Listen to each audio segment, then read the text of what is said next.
So the CFP rankings were released yesterday. Did they get it right?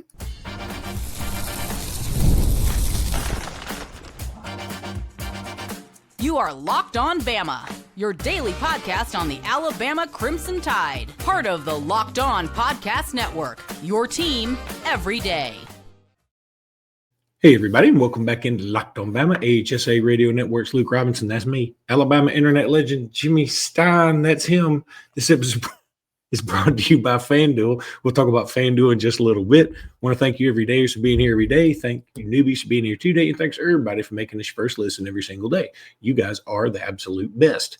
So, Jimmy, lots to discuss. We're going to talk about some wide receiver shakeup potentially in recruiting for Alabama. We're going to talk about Ty Simpson mentioning, hey, maybe we might be taking some more deep shots. I'm sort of down with that. And we're also going to talk and start off with the college football playoff rankings. I got to say, I'm a little taken aback at how well I thought they did. I wanted to have outrage because I'm used to having outrage on this thing. But and yesterday I did say I would have Texas A&M 1. And I would. And I would.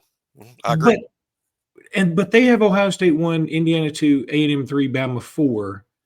And I'm kind of like, that's fine. I mean, if A&M goes undefeated, they will be no worse than 2. And they might even be 1, because should A&M go undefeated, that means that they have beaten a Missouri team who's still in the rankings. They've beaten a Texas team on the road who is number 12 in the rankings. And they will have beaten probably Alabama in the SEC title game, which will be way up there in the rankings. So I would think that may give them enough oomph to move to number 1. So they have an opportunity. And then I was like, okay, I want to be mad about somebody else. Give me something else to be mad about. Well, the only thing I could be mad about was the idea that Memphis makes this playoff does make me sick, but the committee can't help that. They can't do anything about that.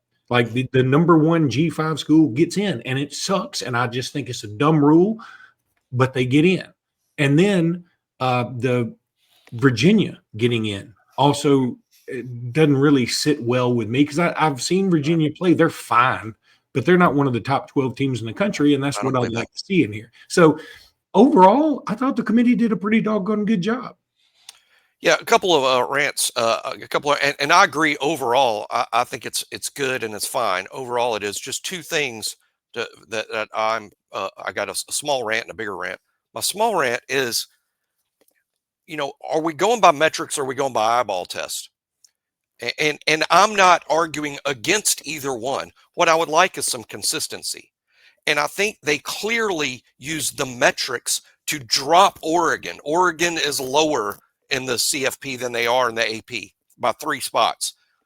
Iowa is 20th in the college football playoff, and they should be, by the way, not even ranked in AP, which is a joke, because Iowa's got like 2 losses to top 10 teams, and that's it. They should be in the big. But I'm just saying they clearly use metrics to keep BYU out of the top 5. For instance, their schedule strength is bad, so they're not with the other undefeated teams. So they're using metrics clearly. Okay, but if you're using metrics, then A&M should be number 1. They went eyeball test on Ohio State, Indiana, Texas A&M, 1, 2, 3.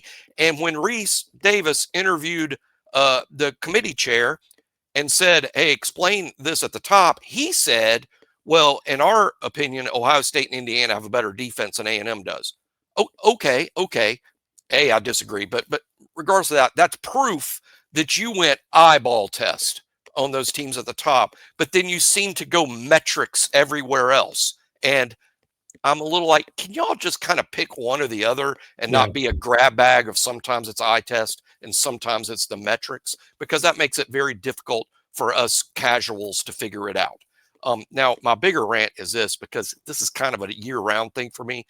The AP poll early in the season gets criticized. A lot of people say we shouldn't have a preseason poll. We shouldn't have a poll in week 1 and week 2. We don't know if these teams are any good. The AP poll's dumb. The college football rankings thing, they go by resume. They get it right. I say this every year, but I looked again this morning and I brought out a pen to paper, and of course I don't have it in front of me. for as much criticism as the AP poll gets as irrelevant and dumb and terrible, 8 teams are ranked in the college football rankings exactly where they are in the AP poll. 10 others are ranked within 1 spot of where they are in the AP poll. 18 of the 25, same spot, moved 1 spot. There's only 6 or 7 teams that are ranked somewhat different. The biggest difference in the whole thing is that in the AP poll, Iowa is 26, and in the college football rankings, they're 20th. There's only one real difference in the top 10. Oregon dropped 3 spots from AP to college football rankings. They're like at 9. So I'm just saying that the AP poll gets it right, particularly the further along they get. And there is no bias in the AP poll that affects the college football playoff rankings. You can see, I'm not saying they're identical, but they're largely identical. And that's why I think having the AP poll and the job that they do generally over time. Now, there's a lot to nitpick, and I enjoy that nitpicking. I'm just saying there is some logic to it because the college football rankings and the poll look highly similar. I think Oregon's a good one to pick on here a little bit because this is where if I'm the committee, I think that's where it should be. I agree. You look at here's Oregon's wins. I know it's locked on Bama. They don't have good wins. At Montana State, Oklahoma State, who's god awful. It's terrible. Northwestern, that is a much better win now, but. Yeah.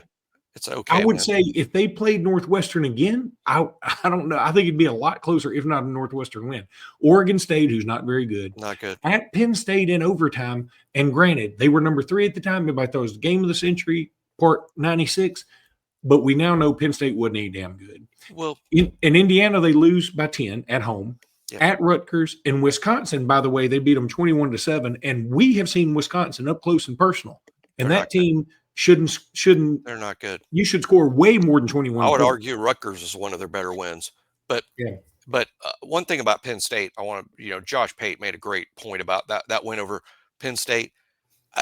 People say, well, Penn State's not good. And I agree that Penn State has proven they're not too good. But why are they not good?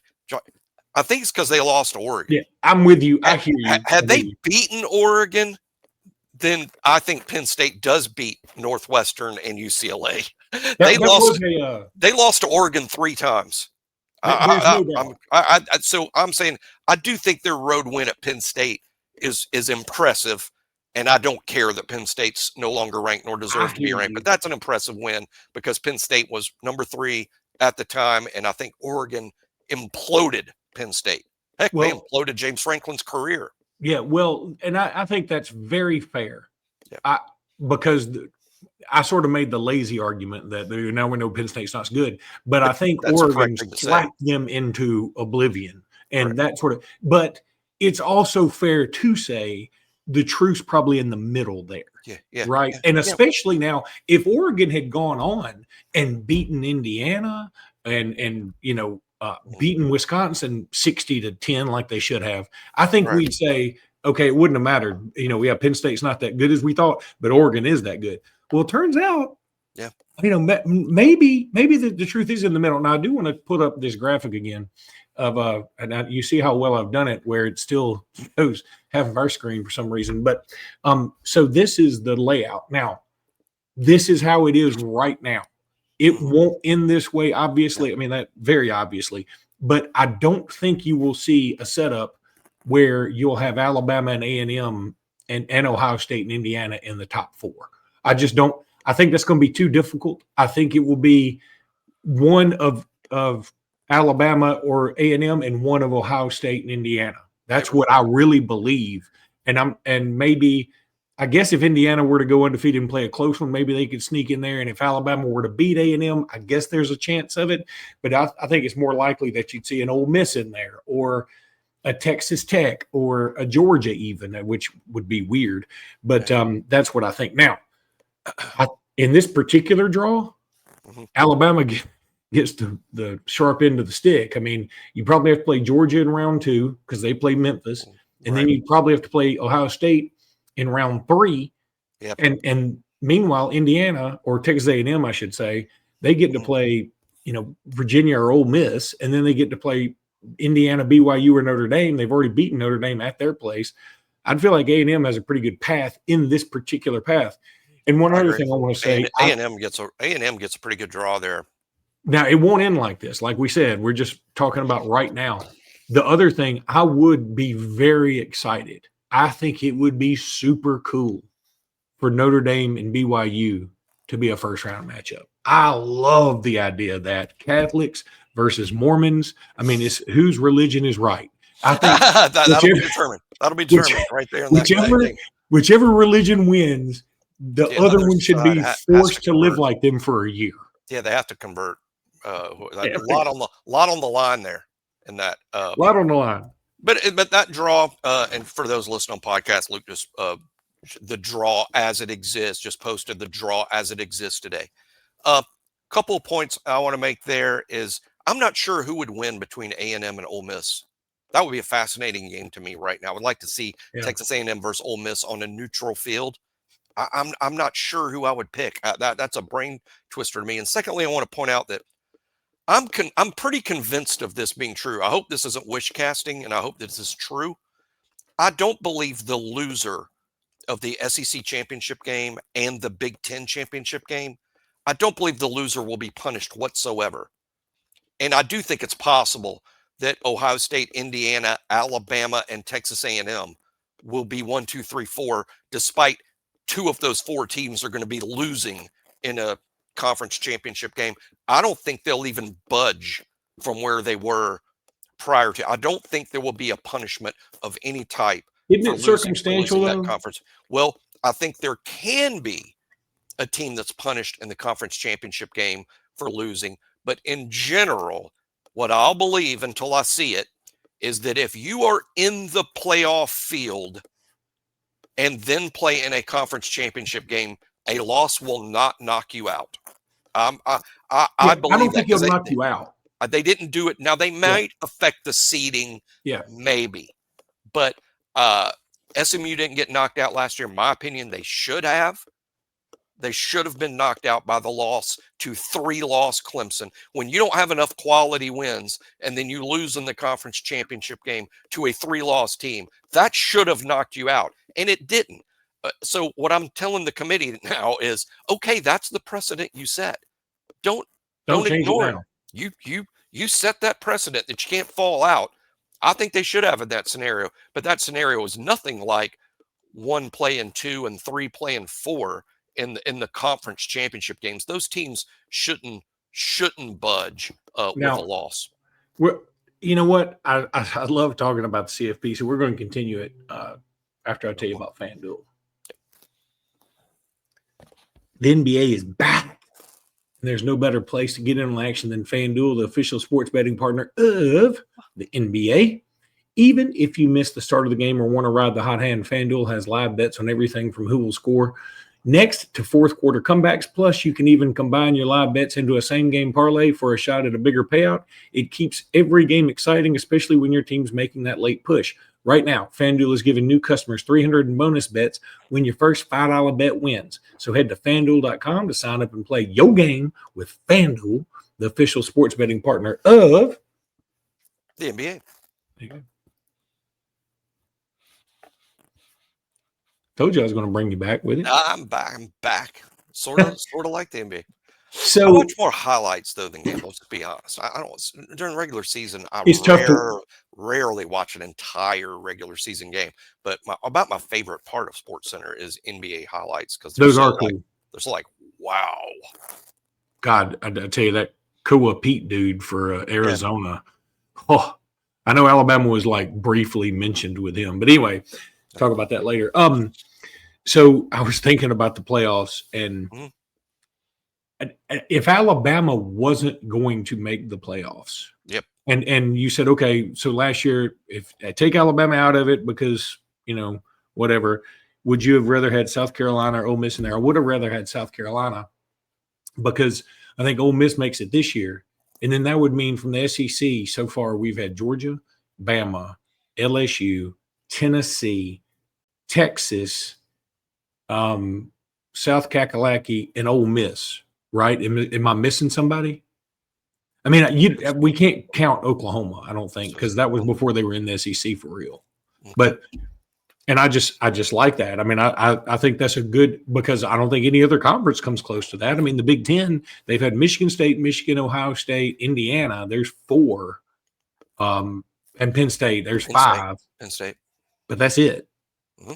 So I mean, now hoping that Ole Miss makes it this year, and well, if A&M makes it this year, that would mean we'd have 8, right? Yeah. I mean, I think that's right. I mean, if half your teams have made the college football playoff, that's pretty I mean, since its inception in 2014, that's pretty doggone awesome. So, I mean, that's what and as long as one of them in Auburn, I'm all for it. And the depth has never been better of the league, as evidenced by the number of 1-score games and the number of games decided by single digits in the SEC is similar to the number of games percentage-wise that are decided in the NFL.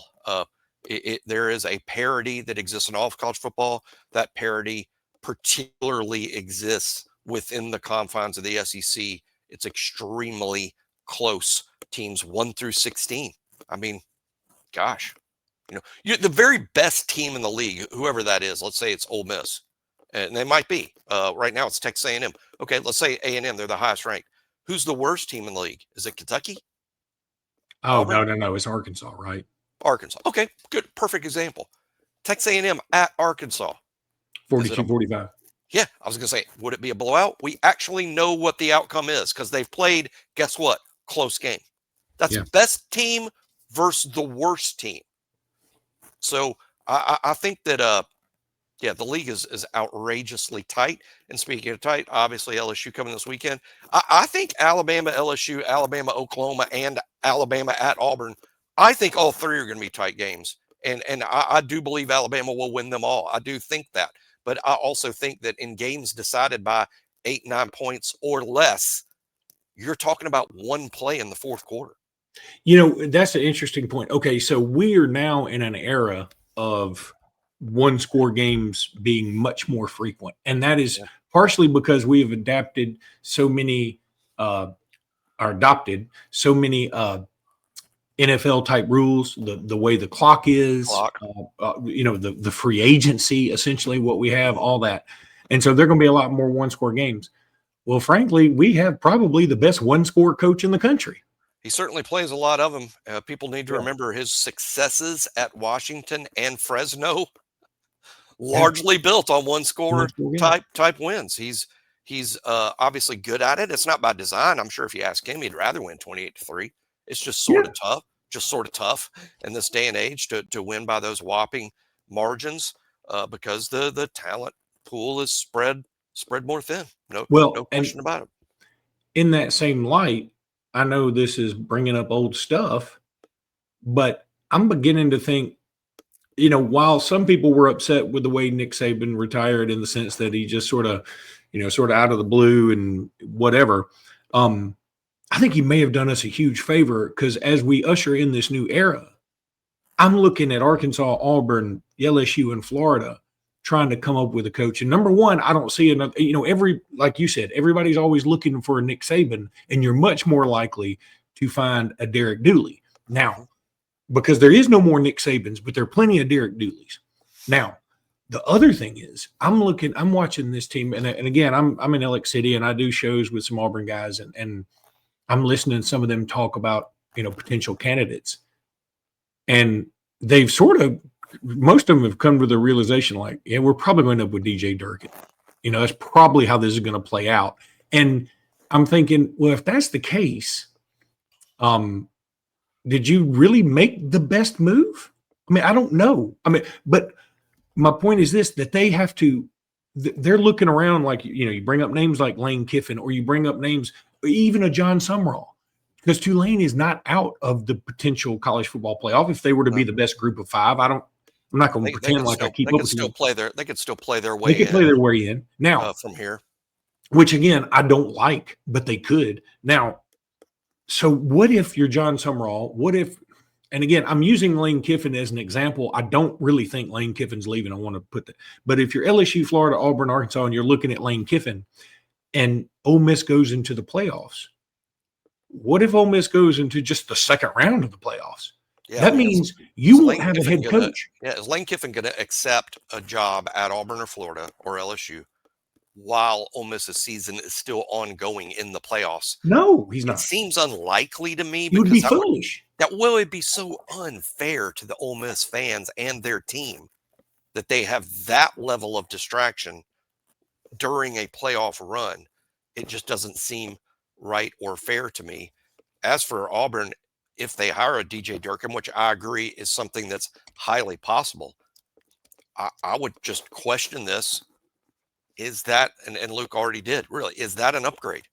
I mean, you just paid $15 million to fire the last guy. That indicates to me that an upgrade is in the works.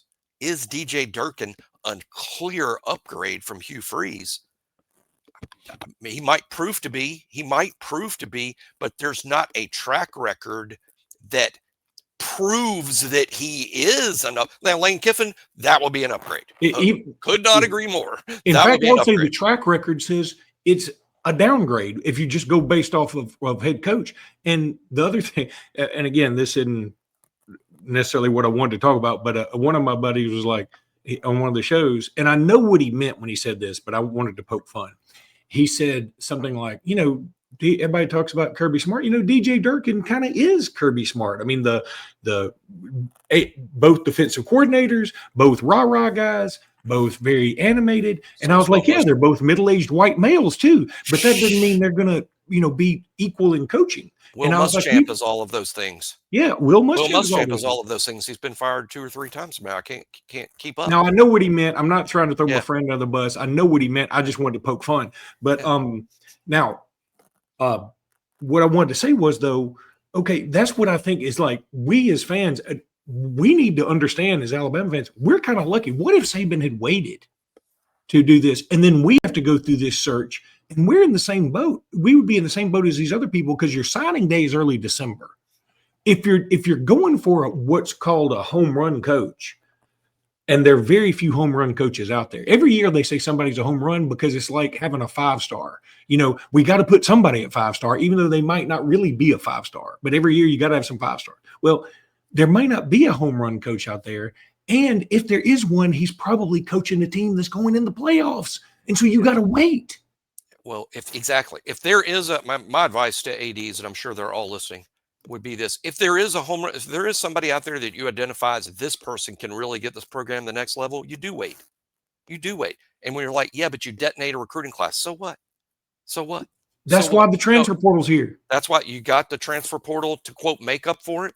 And it's more important to get the right head coach than it is to sign a highly ranked recruiting class. Oh, that is so true. Well, that's just you do sacrifice a recruiting class to hire a, quote, Nick Saban. There's no question you do that. Now, do you detonate a recruiting class to sign DJ Durkin? How many years was DJ Durkin a head coach when he was fired? I think it was a year and a half or so, wasn't it? Yeah, I mean, it wasn't a lot. He did maybe 2 years. We didn't don't coach even long. have a real track record as a head coach. Is he a good defensive coordinator? I'll be the first to tell you, heck yeah.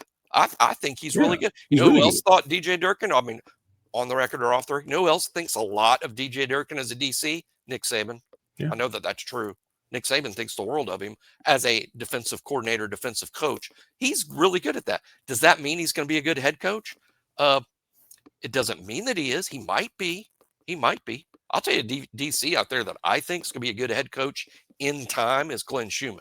And I don't think someone would be wrong gambling on that guy. If I were no Auburn, track record there, I just think he's a good gamble. He's from Montgomery, by the way, Auburn fans.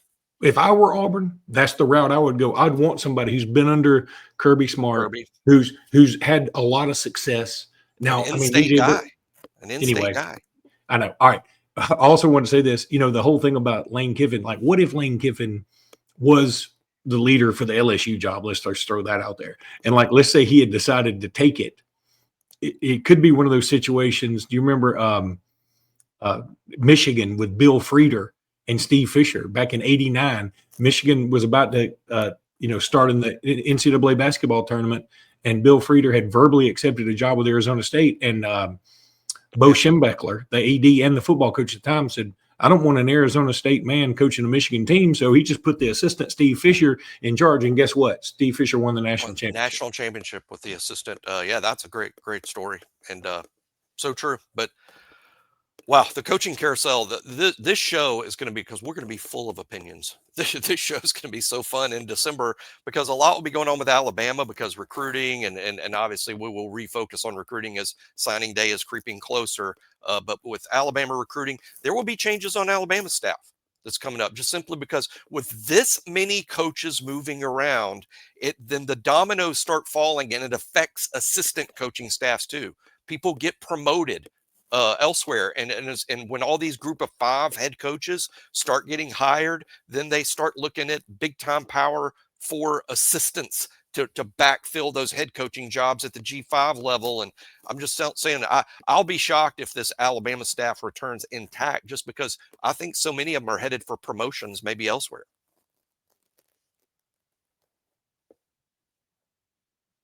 I love how you said we are full of opinions. I'm not sure it's pronounced opinions, but regardless. All right. So Ty Simpson said something, or at least alluded to the fact that Alabama may be taking some more deep shots. And look, part of me is like, hallelujah. I think we need to. I want to see it. Let's do it. Let's go for it. Part of me is like, from what I've seen, that's Ty's weakest part of his game. Yeah. So I don't know if it is good. Yeah.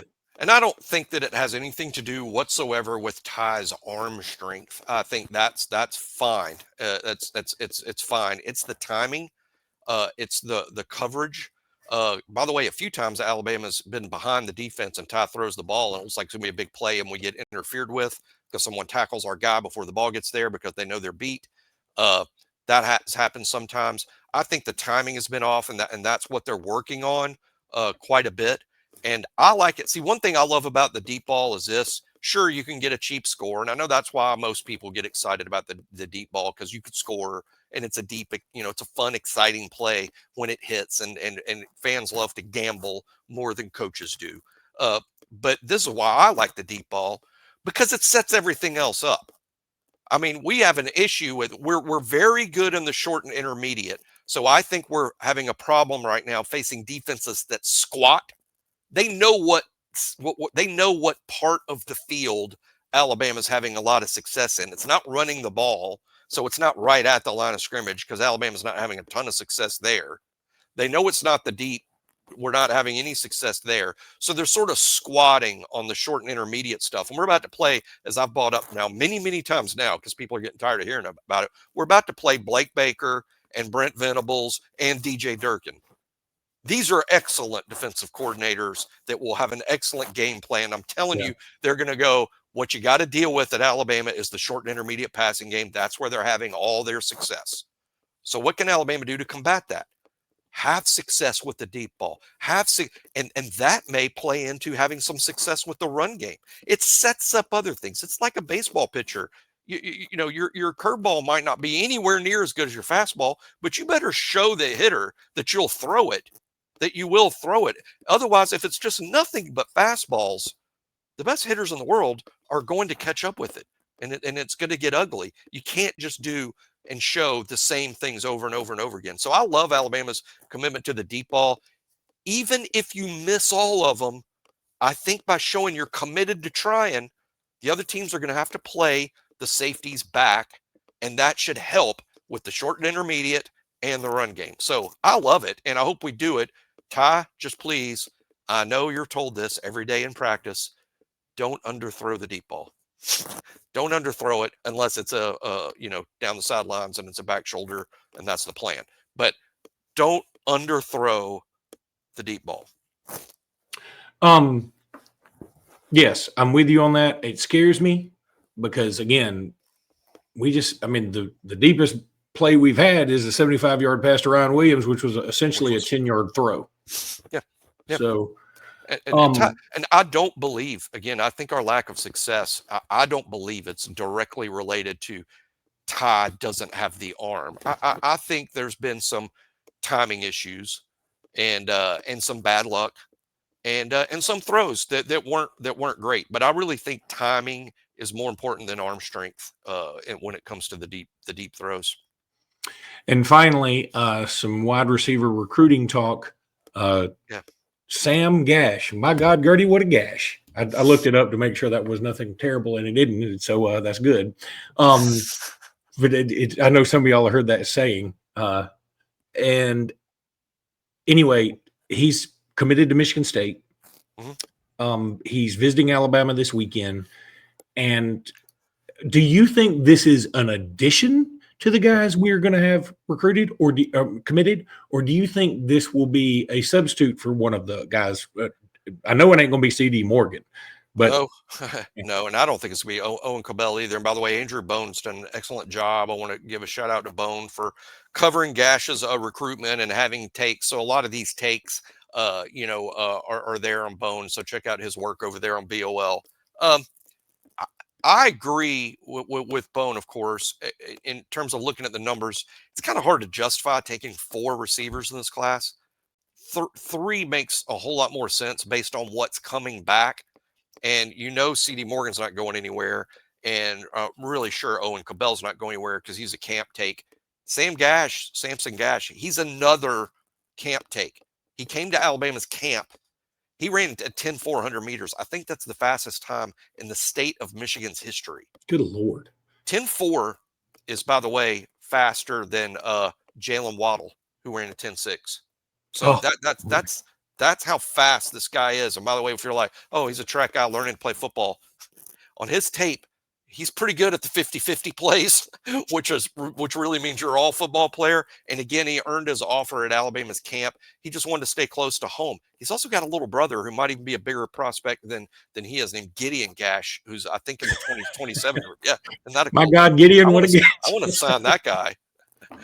Well, I want to sign Gideon Gash. I'm all about that. That sounds like a Bugs Bunny character. By the way, Michigan State fighting to keep these guys. They're trying to get Gideon Gash to commit to them now. So Samson Gash won't go. But anyway, Alabama apparently really wants Gideon Gash. If there is a substitution here, it's Brian Williams that's out. You just don't hear as much about the communication between the two. There haven't been a lot of updates there. I don't think he's had a huge senior year.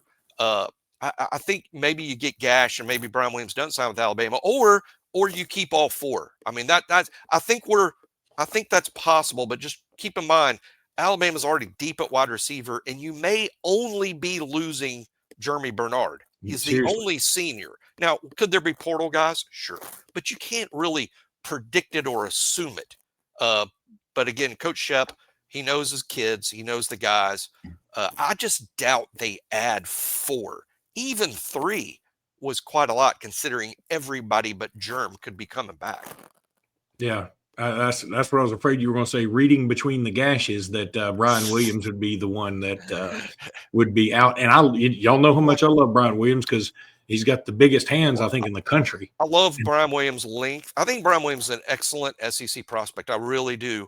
But if I just speaking for Jimmy, if I had my choice between the two, I'd take Gash because you can't coach 10,400 meters. You just can't. You recruit that. You can't coach it. You can only recruit guys that run that fast. You can't teach them to run that fast. Now, Brian Williams, he has his own unique ability because the hands and the length, but that's easier to find.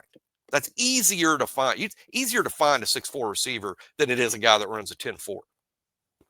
I love it. We could have a new offense. You've heard of the run and gun, but when we get Xavier Crowell, we could have the smash and gash. Smashing. Love it. This is so dumb, so dad jokey of me, but I mean, I like it. I like it. It's just funny. I mean, it's a great last name. I hope that you didn't watch this podcast. Well, I'm not going to Alabama if they're going to make fun of me. I'm not making fun of you. I want you.